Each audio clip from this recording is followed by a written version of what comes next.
வணக்கம் நண்பர்களே. இன்று நாம் இந்த வீடியோவில் தமிழக அரசின் கலைஞர் மகளிர் உரிமைத் தொகை திட்டம் பற்றிய தகவல்களை பார்க்க போகிறோம்.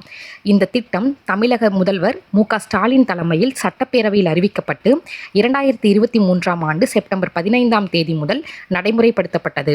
தமிழகத்தில் இந்த திட்டத்தின் கீழ் இதுவரை 1,34,00,000 குடும்பத் தலைவிகளுக்கு உதவி வழங்கப்பட்டது. இதில் நிராகரிக்கப்பட்டவர்கள் மீண்டும் மேல்முறையீடு செய்து அவை மீண்டும் பரிசீலனை செய்யப்பட்டு தகுதி உள்ளவர்களின் பெயர்கள் சேர்க்கப்பட்டது. புதிய பயனாளியாக இணைக்கப்பட்ட நபர்களின் எண்ணிக்கை 1.48 லட்சம். இதன் மூலம் மாதம் ரூபாய் 1000 உரிமைத் தொகை பொதுவாக மாதம் 15ஆம் தேதி அவர்களின் வங்கிக் கணக்கில் சேர்க்கப்படுகின்றது. 2026 பொங்கல் தினத்திற்காக ரேஷன் கார்டுக்கு ரூபாய் 3000 வழங்கப்பட்டது.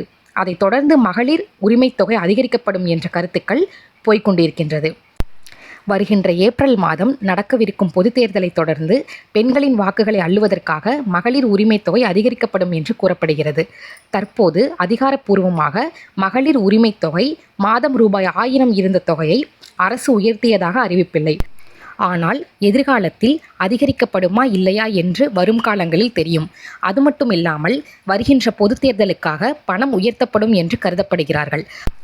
அதாவது உரிமைத் தொகையானது ரூபாய் 500 முதல் 1000 வரை அதிகரிக்கப்பட்டு மாதம் 1500 முதல் 2000 வரை ஆகிய அளவுக்கு உயர்த்தலாம் என எதிர்பார்ப்புகள் இருக்கின்றது.